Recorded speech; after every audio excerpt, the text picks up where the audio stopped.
Hello student, my name is Amrita Dubey and I'm working as a senior assistant professor in School of Pharmacy, BBD University. So today's topic is classification and introduction to the peptidization. This is the part of physical pharmaceutics second, classification and introduction to the peptidization. So let's start. Now first we would discuss about the colloids. What are the colloids? What are the characteristic and many more principle and classification about the colloids. So what is colloids? A colloid is a substance microscopically dispersed throughout another substance. The word colloid comes from a Greek word kolla, which means glue. Thus, colloidal particles are glue-like substances. These particles pass through a filter paper but not through a semi-permeable membrane. So you can see in this picture that the system which are shown in heterogeneous, it's look heterogeneous. It does not look like homogeneous system as solution. You can see in the picture that a very small particle are dispersed in a very uniform continuous medium, means the particle or the substance are uniformly dispersed. They do not dissolve in a given solvent, that is also known as dispersion medium. So mainly colloid is a substance which are heterogeneous in nature, that is having disperse phase and dispersion medium. And this word Greek arrived from the Greek word kola, and kola means glue-like consistency, means colloidal system or the colloidal dispersion system are quite thick in nature, so that they can pass through a filter paper but not through a semi-permeable membrane. Colloid can be made settle by the process of centrifugation. Particles are very small, very fine particles are dispersed in a continuous medium, but when centrifugation or the centrifugal force are applied, then the very tiny particle settle down at the bottom of the colloidal system or the dispersion medium, and we can collect all those very fine particles uniformly dispersed in the colloid system. So this is the mainly colloid which is heterogeneous in nature. So coming to the next slide, phases of colloid. We have to understand that this is a heterogeneous system. Heterogeneous system means what? It consists of mainly two phases, disperse phase and dispersion medium. Disperse phase is discontinuous phase because it is in smaller amount as compared to the dispersion medium, which is also known as continuous phase. The dispersed phase particle have a diameter between approximately 1 nanometer to 100 nanometer. Such particles are normally invisible in an optical, though their presence can be confirmed with the use of an ultra microscope or an electron microscope. The dispersed phase particles have a diameter of between approximately 1 to 100 nanometer. Understand? And such particles are normally invisible, means if we can see with our naked eyes, then we cannot say that it is a heterogeneous system, because particle size are very small, so that we cannot confirm with the simple optical microscope or with an eyes. But if we use an ultra microscope or an electron microscope, then we can see the two phase. Like for example, a natural colloid is what? Like for example, milk is a natural colloid. So we can say that milk is a heterogeneous system because our eye cannot see the particle uniformly dispersed in a continuous medium. But milk is a colloidal disperser. It is a heterogeneous system which consists of very fine particle uniformly distributed in the dispersion medium, and it can be only seen by the ultra microscope or an electron microscope. So you can see here the particle is known as dispersed phase, and the medium in which dispersed phase is present, that is known as dispersion medium, which is shown in the picture. So coming to the next slide, types. So mainly solution we can differentiate. I have shown a 3 picture.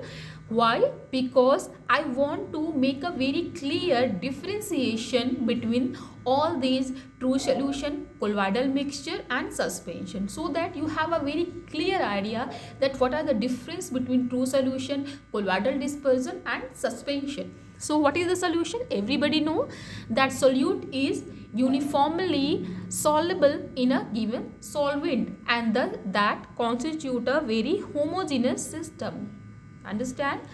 The solvent part of the solution is usually a liquid but can be a gas. So it is a very uniform solution, that is also known as true solution. Colloidal mixture has particles that are not as small as solution and not as large as suspension. Means this is the intermediate phase, or you can say this is the intermediate state between the solution and suspension in terms of the particle size. True solution having a very small particle size, and suspension are having larger particle size, which we can see from our eyes. But colloidal system is having particle size greater than the solution but lesser than the suspension. What is the suspension? You can also see in the picture, particle size are increasing. You can see here in the true solution, particles are very small. In the colloidal solution, particle size is little bit larger, and in suspension, particle size is much more larger than any two. So what is the suspension? Made up of particle and a solvent. Its particles are larger than those found in a solution. The particle in a suspension can be distributed throughout the suspension evenly by shaking the mixture. So particle size are larger. So everybody know if the particle size is large, then gravitational force will be applied. So it is the tendency of suspension that solute molecule, you can say dispersed phase, settle down at the bottom due to the gravitational force. So whenever we have to take suspension, we have to shake before use, so that all the particle uniformly distributed. So this is all about the types of mixture or the solution. Next slide. Example. I have shown some examples so that you can have a very good idea. First is the solution. You can see in the picture like salt, sugar. If we add in the water, what happened? Dissolved in another substance known as solvent, and this create a solution. What is the suspension? Flour suspended in water. If you add flour means what? Atta. Add in a water, what will appear? It will scattered off the flour particle to a greater extent than red light. And milk is an emulsified colloid of liquid butterfat globules dispersed within a water-based liquid. Means fat in a very small size, it totally dispersed in a continuous media of water. Colloids are stabilized in suspension by electrostatic mutual repulsion or like electrical charges. So there is a zeta potential differences. That's why emulsion and suspension are stabilized. Now properties of the colloids. So what are the properties? You can see here comparison of the properties of solution, colloids and suspension. Property: particle size, appearance, homogeneity, transparency, separation and filterability. So these are the property which we have to discuss. So let's start about the particle size. So in the true solution, you can say less than 1 nanometer. In colloid, from 1 to 100 nanometer, and in suspension more than 100 nanometer. Appearance, because solution is clear, colloid is cloudy. As suspension, everybody knows this is also cloudy. Homogeneity, homogeneous, everybody know that colloid and suspension is what? Heterogeneous in nature. Transparency, transparent but often colored, often translucent and opaque, often opaque but can be translucent. What about the separation? Does not separate. In the true solution or simply a solution cannot separate out when we apply any filtration force or when we apply any centrifugation force, because solute is completely dissolved in a given amount of solvent. Can be separated because we are in the last slide we have discussed that particle can be separated by the filter paper or the by centrifugal force. Separate or settle down. In the suspension, as we know that particle size are larger, so due to the gravitational force, particle have tendency to settle down at the bottom of the container. Now come on the filterability. Passes through filter paper,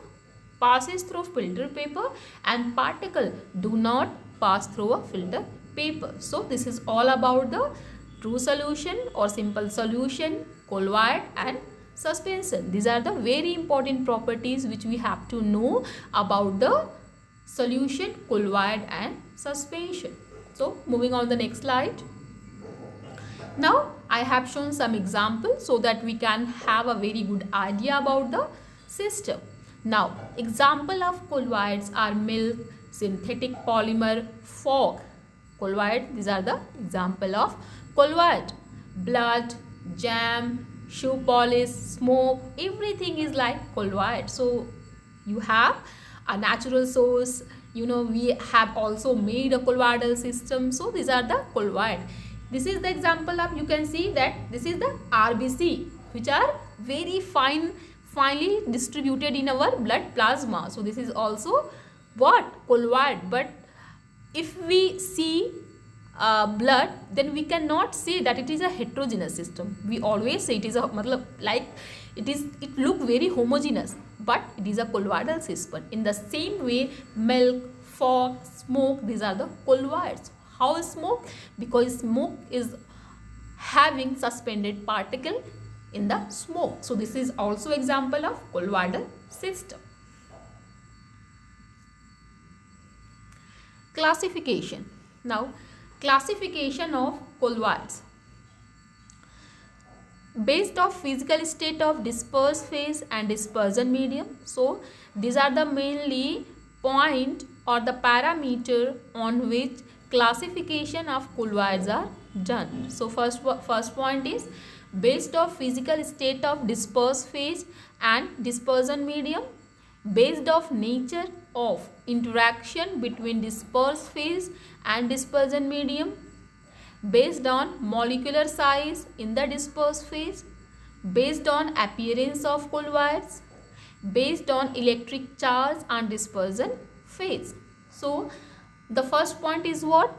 Based on physical state of disperse phase and dispersion medium. So what is the state of matter of the disperse phase and the dispersion medium?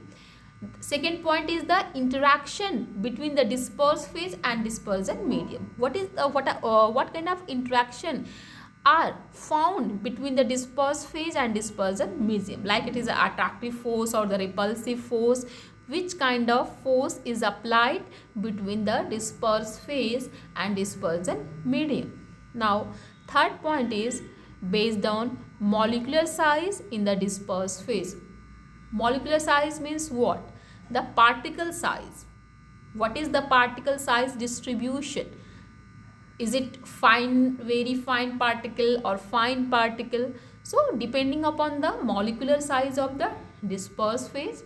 Now fourth point is based on appearance of colloid. How colloids appear when we see any colloidal system? On that basis colloidal system has been classified. Based on electric charge. How much? Because particle size are reduced in their diameter. So there is a very natural tendency to occupy the electrical charge on the surface of the particle. So what kind of electric charge are found on the dispersion phase? So these are the mainly points on which basis classification are mainly done of the colloidal dispersion. Now physical properties. So based on physical state of dispersed phase and dispersion medium. What is the dispersed phase, dispersion medium, name and example? So if dispersed phase is solid, dispersion medium is solid, then name will be solid sol. An example will be Eloise cranberry glass. So this is also example of the colloidal system. Now, if the dispersed phase is solid and dispersion phase will be liquid, it will form sol system like ink, blood.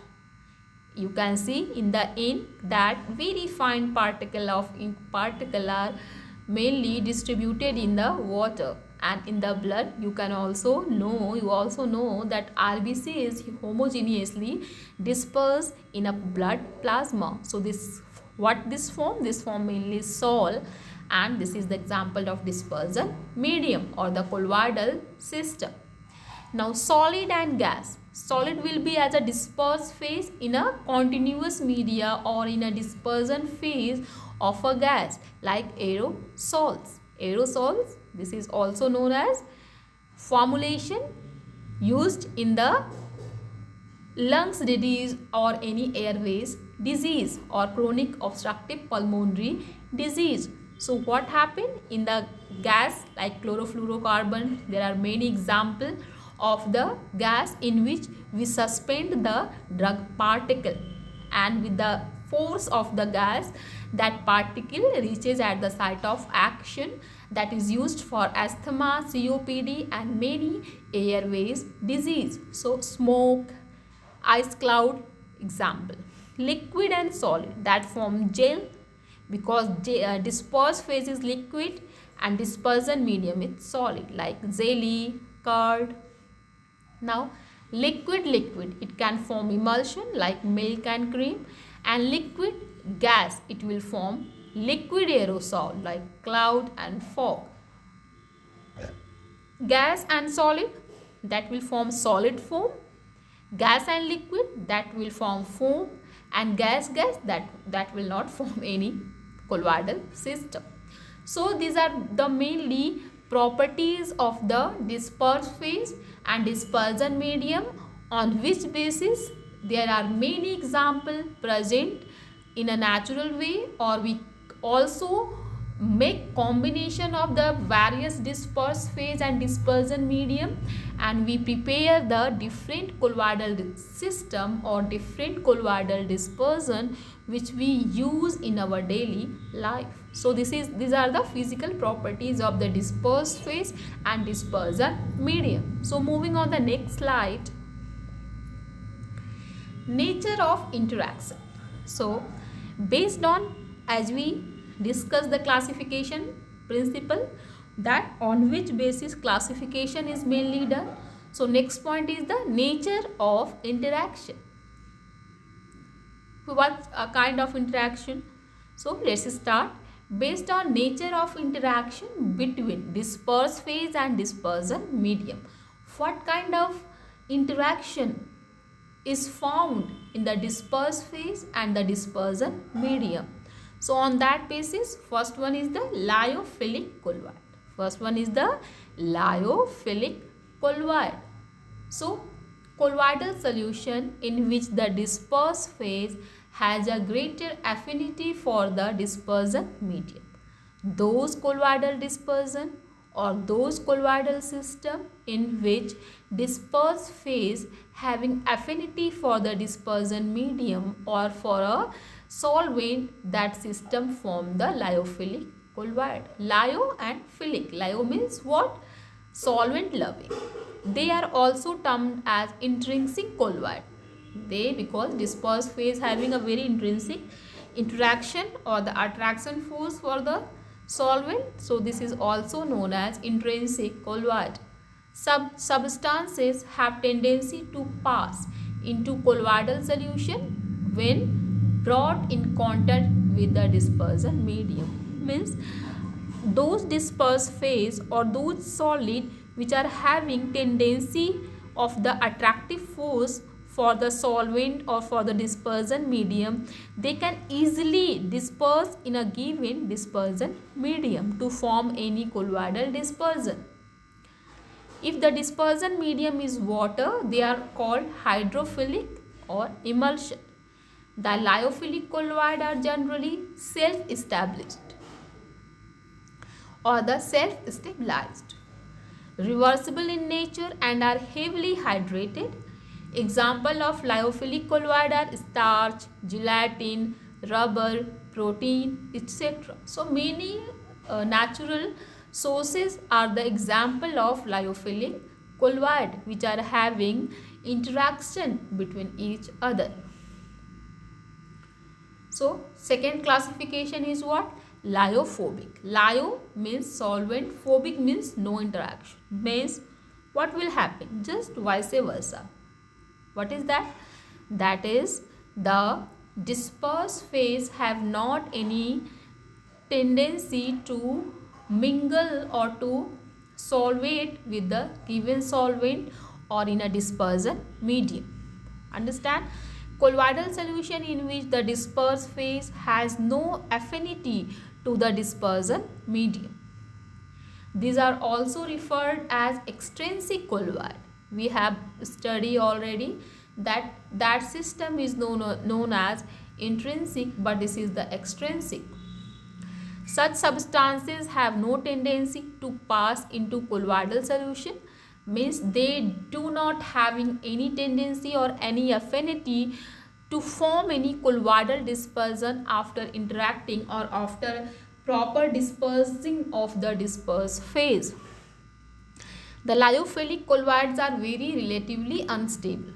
They are just vice versa. Every property will be vice versa.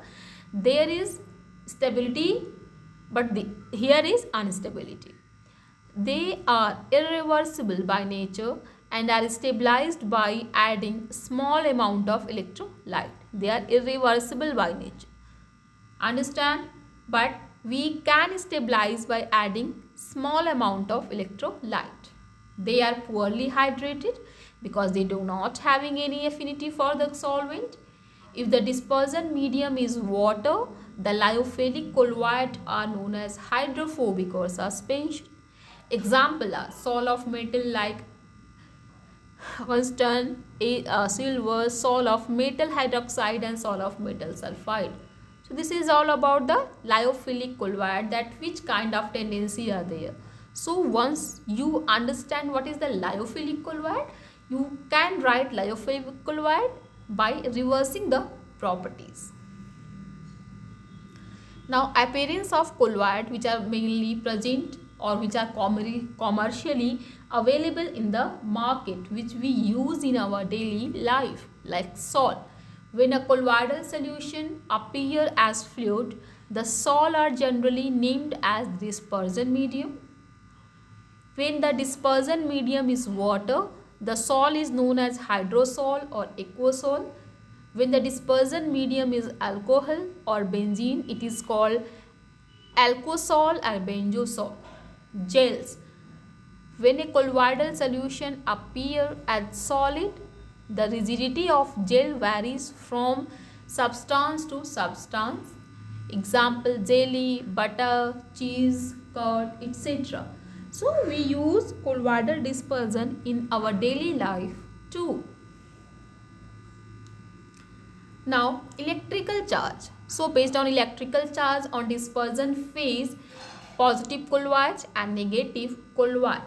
So what kind of electric charge are carried out by the dispersion or the dispersed phase, on that basis, on that electrical charge will determine the nature of the phase. So positive colloid can be, it can be negative colloid. So in this picture you can see here that colloidal particles are mainly surrounded by the positive charge, and in the second picture you can say that positive colloidal particles are also surrounded by the negative charge. So let's start. Positive colloid. When dispersed phase in a colloidal solution carries a positive charge. Example, metal hydroxide, methylene blue, etc. Negative colloid. When dispersed phase in a colloidal solution carries a negative charge like salt, copper salt, etc. So this is mainly based upon the nature of the charge which are present on the dispersed phase. Now, separation of colloid. Sometimes we have to separate the colloid. Then what are the technique by which we can separate out? First one is the mechanical dispersion. Second one is the electrical dispersion. Third one is the peptidization. And fourth is the condensation method. So these are mainly the separation of colloid which are required in the colloidal dispersion.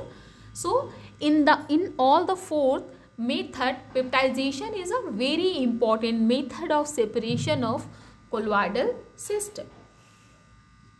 So mechanical dispersion. What is the mechanical dispersion? This is the method. The substance is first ground to coarse particle, then mixed with the dispersion medium. The suspension is then grinded in a colloidal mill.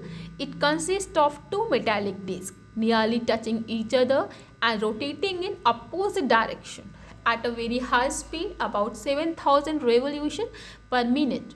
The space between the discs of the mill is so adjusted that coarse suspension is subjected to great shearing force, giving rise to particle of colloidal solution or the colloidal size.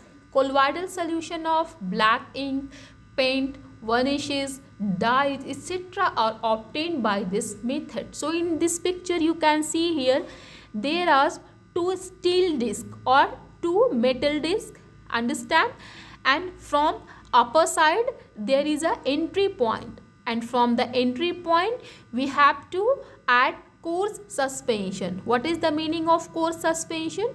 Coarse suspension means the particle size which is present in a suspension will be larger in size. So when we incorporate coarse suspension, what will happen? Steel disc will apply a shear force, and on that shear force the particle size of suspension will be decreased to a colloidal size, and the resultant product will be the colloidal in nature. So this is about the mechanical dispersion. Now, because peptidization is a very important technique to separate out any colloidal dispersion, so we have to understand what is the peptidization. This is a very important point. So what is the peptidization? Peptidization or deflocculation is the process responsible for the formation of converting precipitate into colloid by shaking it with an electrolyte. What is the peptidization? Peptidization or deflocculation is the process responsible for the formation of converting precipitate into colloidal by shaking it with electrolyte. Means it is the process where we convert a precipitate into the colloidal system by adding some electrolyte. So I have shown a picture, and in this picture you can see and we can understand very easily. So first picture you can understand, this is the precipitated neutral ferric oxide particle. Understand? The first picture is the picture of precipitated colloidal system. But when we stir this precipitated colloidal system with FeCl3, that is ferric chloride, what will happen? All the particles which are precipitated at the bottom, they are very uniformly distributed in a given continuous medium, and they are having positive charge, that is charge of ferric hydroxide salt particle. So you can see here that a precipitated system can be converted into a colloidal system in a system by the addition of an electrolyte. So this is the process which is known as peptidization. Now here I have shown that the same structure I have shown like a reaction, that is ferric hydroxide, we add FeCl3, then how charge distribution takes place and how redistribution of the precipitated colloidal particle takes place. So in detail we have to discuss about the peptidization. Now peptidization, the process of converting a freshly prepared precipitate into colloidal form by the addition of suitable electrolyte is called peptidization. Cause of peptidization is the adsorption of the ion of the electrolyte by the particle of the precipitate. The electrolyte used for this purpose is called peptizing agent or stabilizing agent. Important peptizing agents are sugar, gum, gelatin and electrolyte. So the process of converting a freshly prepared precipitate into colloidal form by the addition of suitable electrolyte is called peptidization. Now cause of peptidization is the adsorption of the ion of the electrolyte by the particle of the precipitate. Understand? And the electrolyte used for this purpose is called peptizing agent. Means the electrolyte which we are taking for the process of peptidization, that electrolyte is known as peptizing agent or stabilizing agent, by which we can again redisperse the precipitated colloidal particle in a uniformly colloidal dispersion. Important peptizing agent are sugar, gum, gelatin and electrolytes. So I have already shown the process of the formation of peptidization. Like in this picture we have discussed the concept that how a precipitated colloidal system again form a very uniform colloidal dispersion by addition of an electrolyte. So in this picture we have a very clear idea about this. So in the process of peptidization, and the electrolyte is known as peptizing agent. So peptidization is the method of breaking down the freshly prepared precipitate particle into the particle of colloidal size. This is done by adding suitable electrolytes. The electrolyte added is called peptizing agent. Ferric hydroxide form a lyophobic sol on treatment with water. Ferric hydroxide sol is prepared by the hydrolysis of ferric chloride with boiling distilled water. The reaction takes place as follows. So ferric hydroxide form lyophobic sol. Lyophobic sol means what? The dispersed phase having no tendency for their solvent. That ferric hydroxide form the lyophobic sol, but when it treated with the water, but when this sol is prepared by the hydrolysis of ferric chloride with boiling process, the reaction takes place, and what happened? The breaking down of the freshly prepared particle into the particle of colloidal size takes place. So this is the peptidization.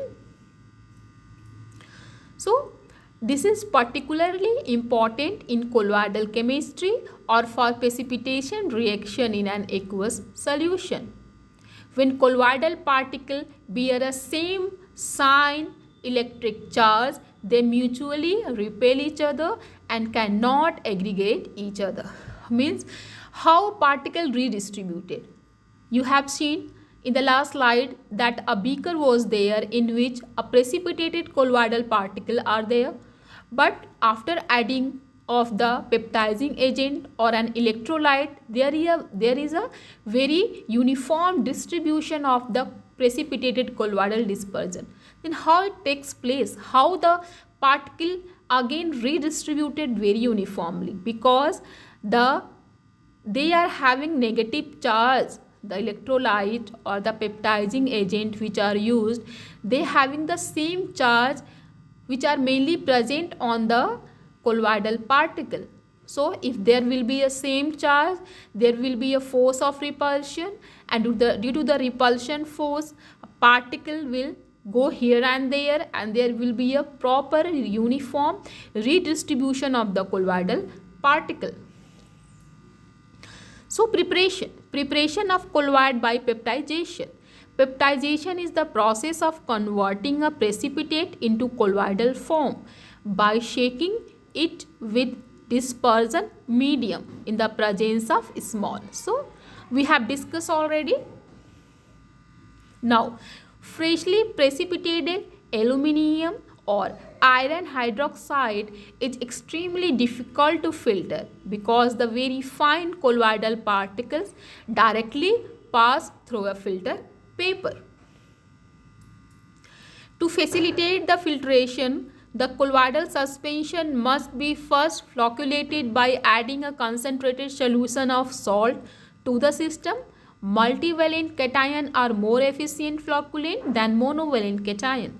So, what will happen? First, it is flocculated by adding a concentrated solution of salt, because when salt will be added in a given water, then it will ionize and it will act as an electrolyte.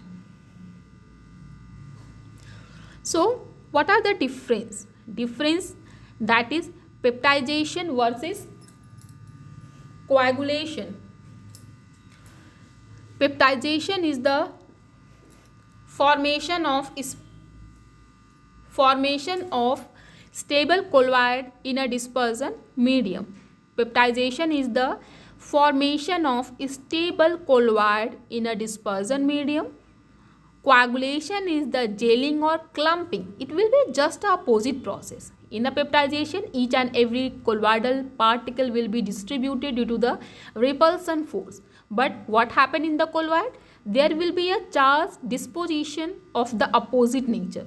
And where there will be a charge of opposite nature, then there will be a coagulation or the clumping of the particle. A precipitate is passed to a colloidal phase using an electrolyte.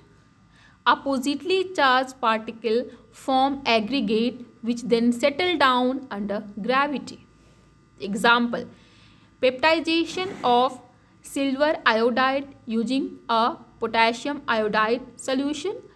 Particle in milk can get coagulated to form yogurt. So, what are the differences between the peptization and coagulation? So, peptization is the process of addition of an electrolyte so that it can be uniformly redistributed, and coagulation is the gelling or clumping of the particle where the electrolyte are added but their nature of the charge of that electrolyte is different.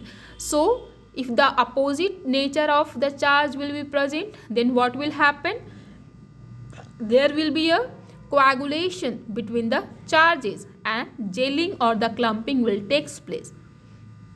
So, these are the mainly difference between the peptization versus coagulation. So, I think that you have a very clear idea about the peptization. So, this is the mainly introductory part of the peptization. We will discuss more about the peptization in the next lecture. Thank you.